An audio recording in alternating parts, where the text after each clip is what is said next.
Greetings, folks, and welcome to the first episode of the CODEC show for fall of 2019. We are here on the beautiful campus of the College of DuPage, located on 300 acres in Glen Ellen, beautiful Glen Ellen, and we're here in pristine fall. This is actually my favorite time of year because of Thanksgiving, because of pumpkins, and my birthday is also in the fall as well. So happy birthday to me. I know all of that stuff as well.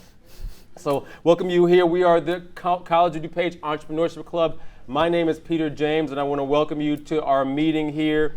At the College of DuPage Entrepreneurship Club, our goal is to expose students and local community members to entrepreneurs and small business owners. By them sharing their story, we'll show how entrepreneurship is definitely an option when your education is complete.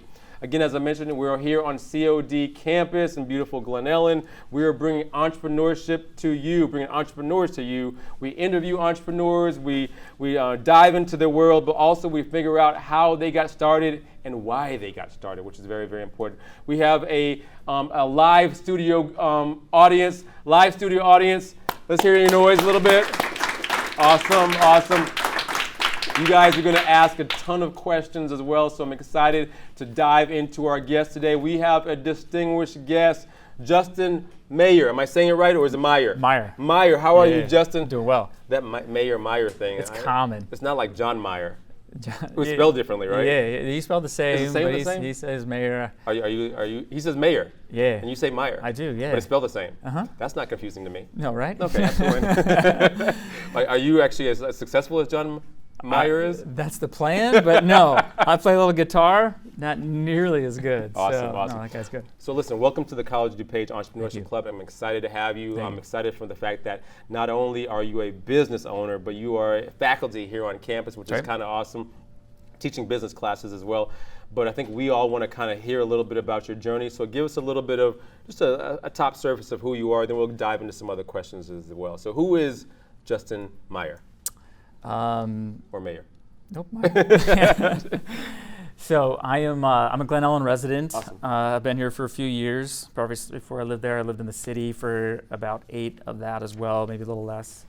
And I'm somebody who's kind of come from a traditional educational background of an undergrad in engineering, and then going into sales, of selling into enterprises. Sure. And then I did a master's degree program at the University of Wisconsin in business, and then after that I started to get into various elements of really product development and product management throughout my whole career. Awesome. So I've been doing that up until this spring, which I took the plunge into full-on going into being an entrepreneur. Ooh, the plunge. Yeah, it is a plunge. time. So what kind of led up to that? Sounds like you took the traditional route, which many of us in this room have gone through, the high school, the undergraduate, the graduate degree in this case, of course, as well. But what made you think, I don't want to go work for the man, but I want to start my own thing? What was that process like?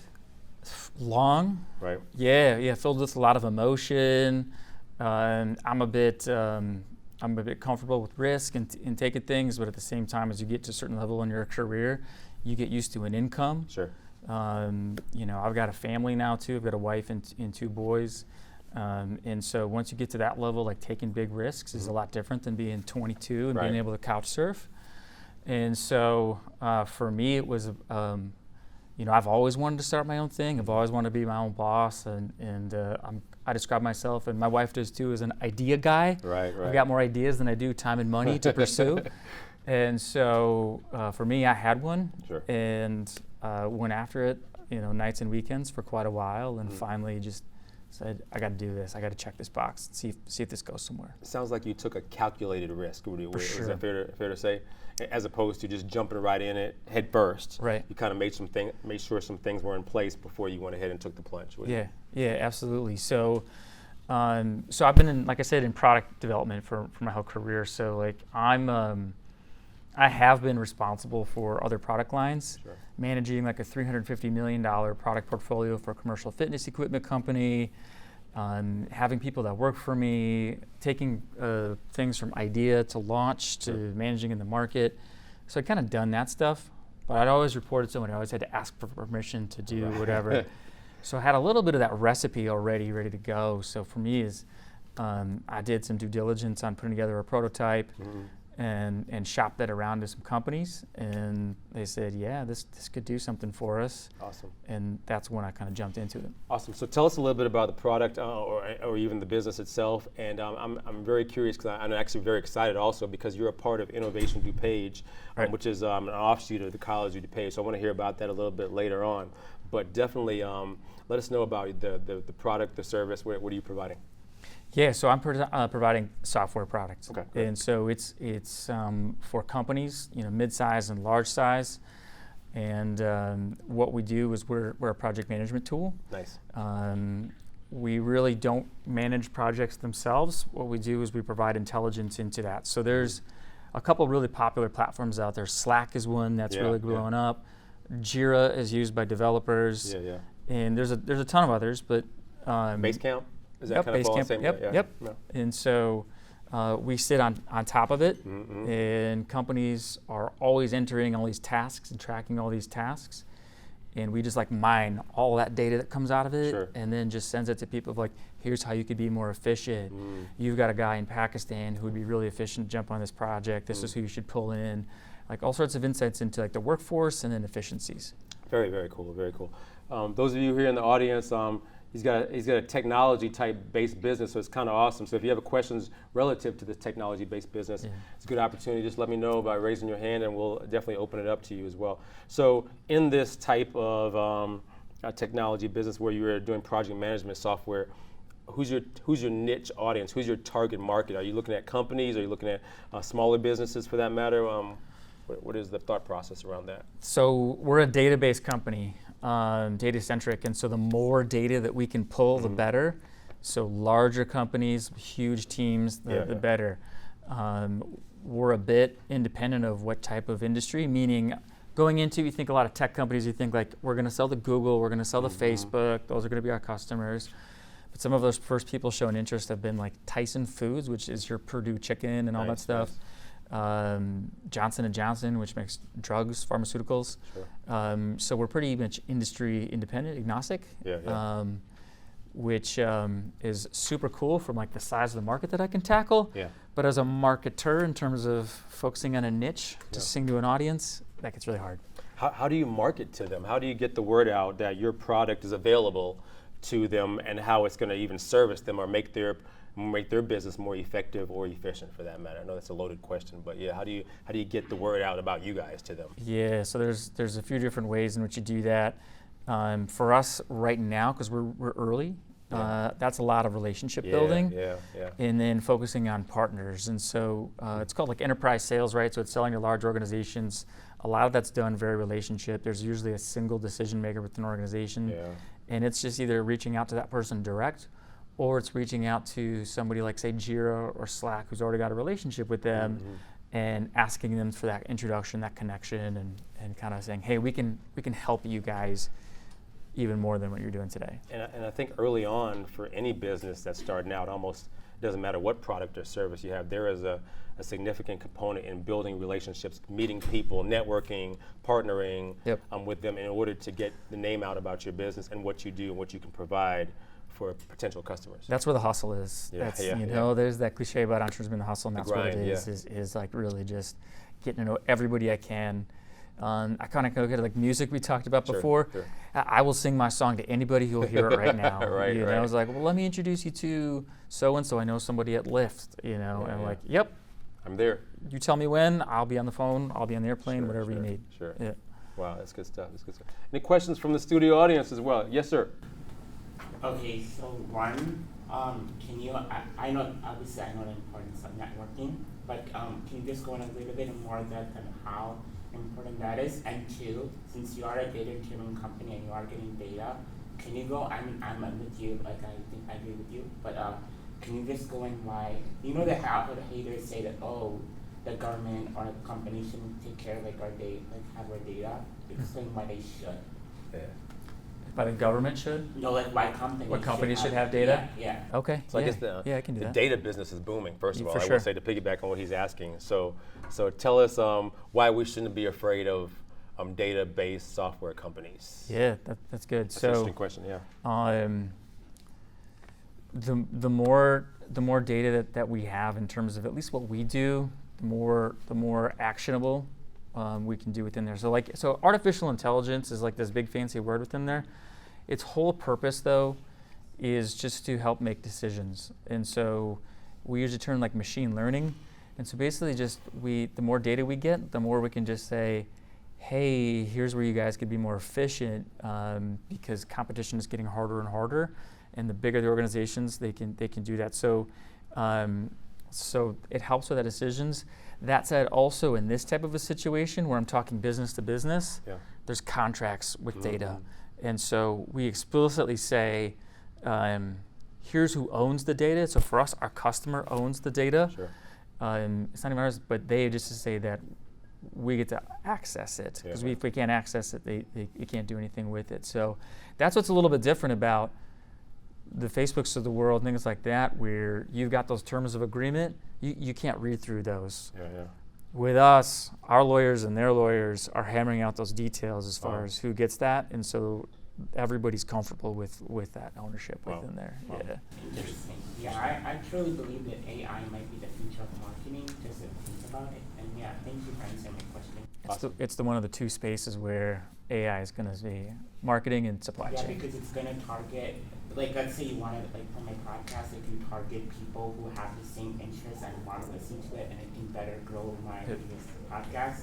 And like if you're a company, that you can better target customers who want what they're selling. Yeah, good stuff. Good question. Yes, sir. I was going to ask, who's your competition, and what do you do differently to give you the upper edge to make clients want to work with you as compared to going to your competition? That's an entrepreneurship class type question right there. Yeah, it is, and it's a good one. And that's what venture capitalists ask too. Yeah, absolutely, Our competition is nothing yet, meaning it's do nothing. Nobody else in the space is doing what we're doing. Wow.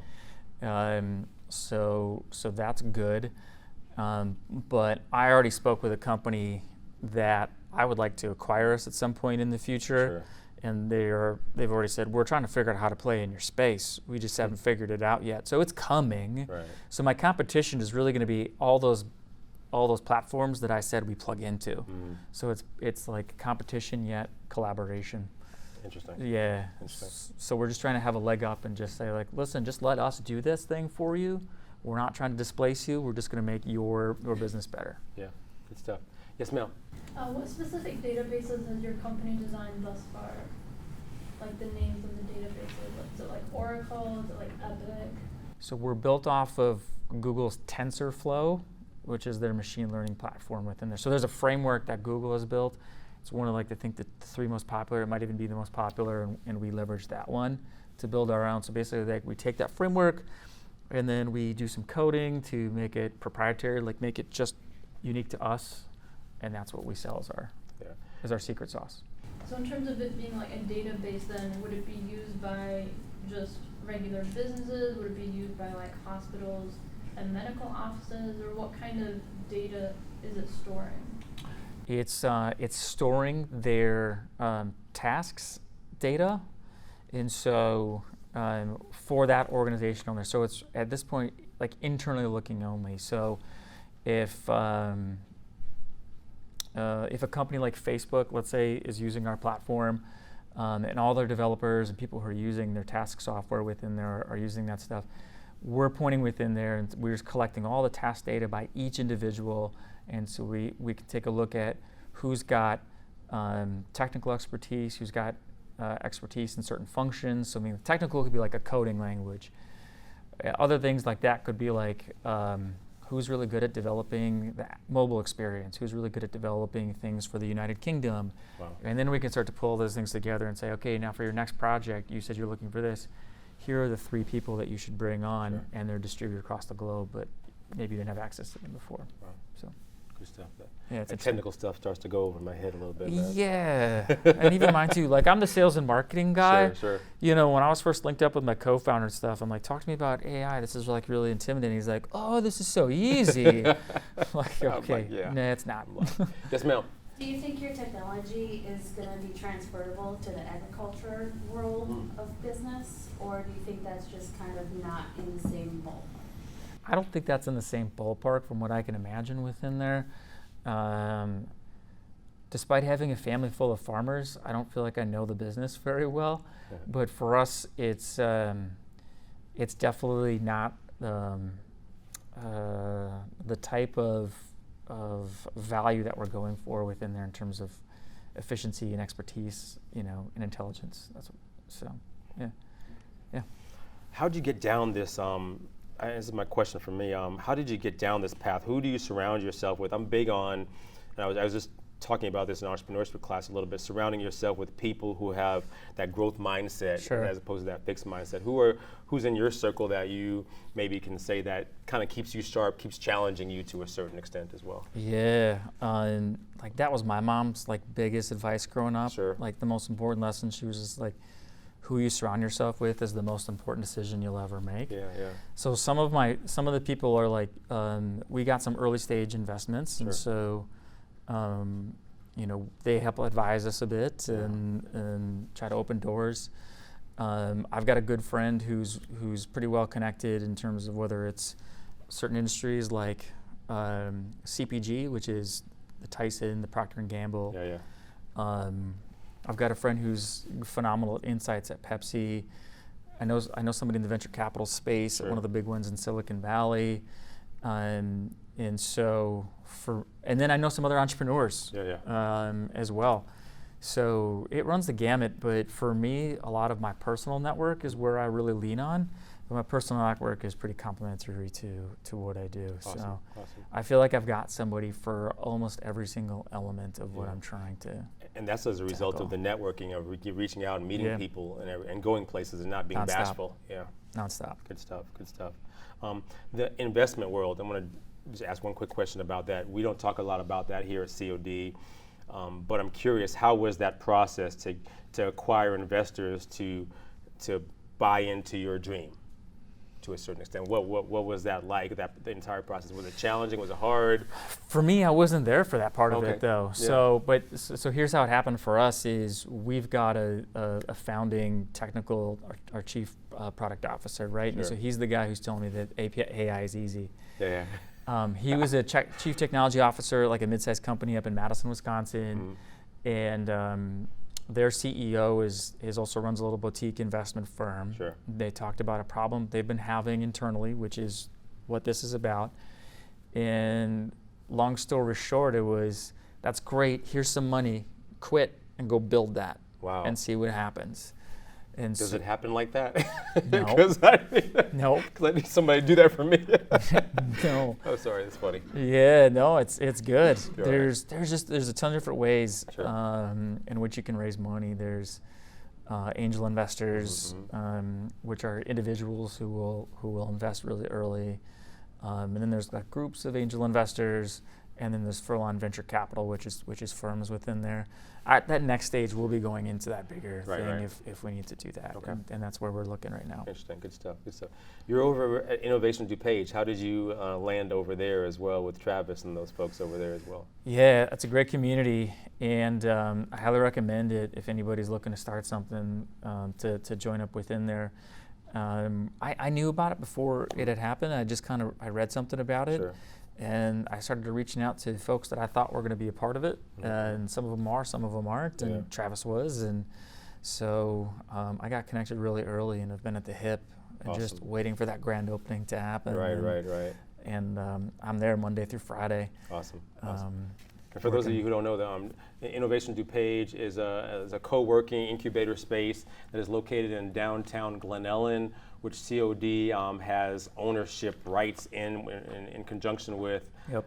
Benedictine University, Elmhurst College, Yeah. DeVry, and some of the other, and actually the city of Glen Ellen and some other entities around town. But it's all for entrepreneurs and even students who want to start and grow their business.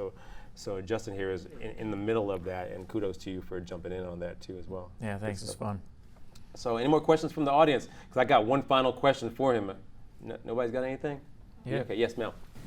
So I have two questions I'd like to put. Okay. All right. You can get First stingy there. one, first one. So it looks like you had quite a rigorous academic background. I said you studied engineering and some other thing. So would you advise somebody if they are planning to be an entrepreneur in the future that they should continue their traditional traditional school and then become one, or just quit and then pursue their dream?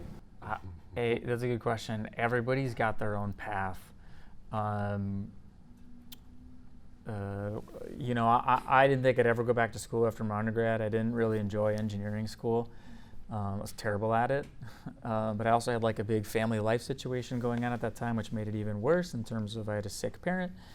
And so I had like this aversion. And then I went out and I started selling enterprise software. And I was like, oh my God, I feel like I could do it really better if I got a better education, but I only want to do it from a certain type of school. And so I was very selective if I'm going to go back, where I would go back.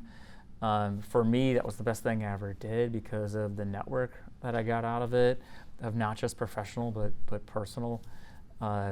Just formed a really close-knit group that's still super tight today, which is probably three-quarters of the people I just rattled off within there. They're incredibly successful folks in their own right. And so now some of them are starting to jump in and do entrepreneurship, and some of them are really obsessed with trying to climb that corporate ladder, and both are great plans within there.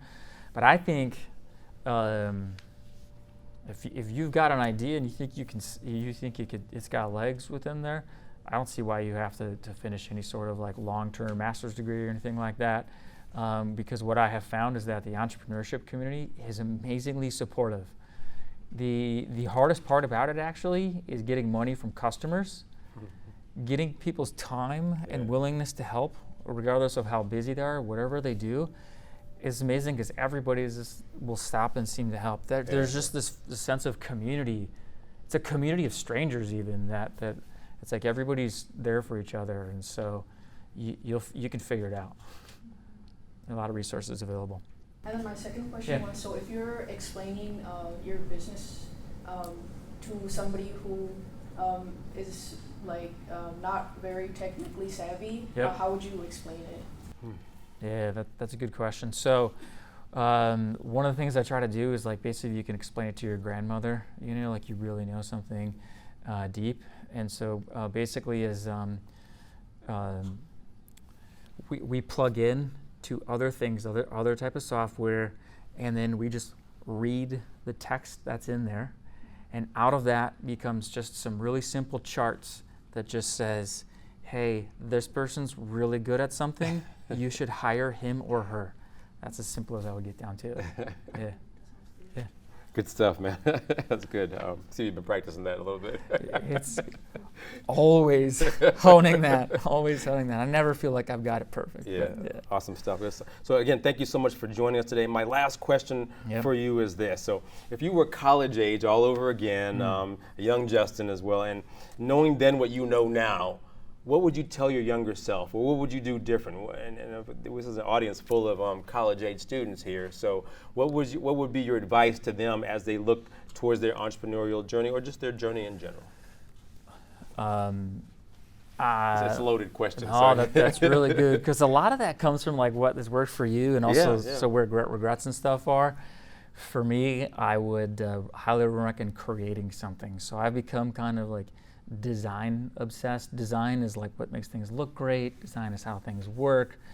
And like design is one of the things that makes us human, meaning no other animal can create like we can.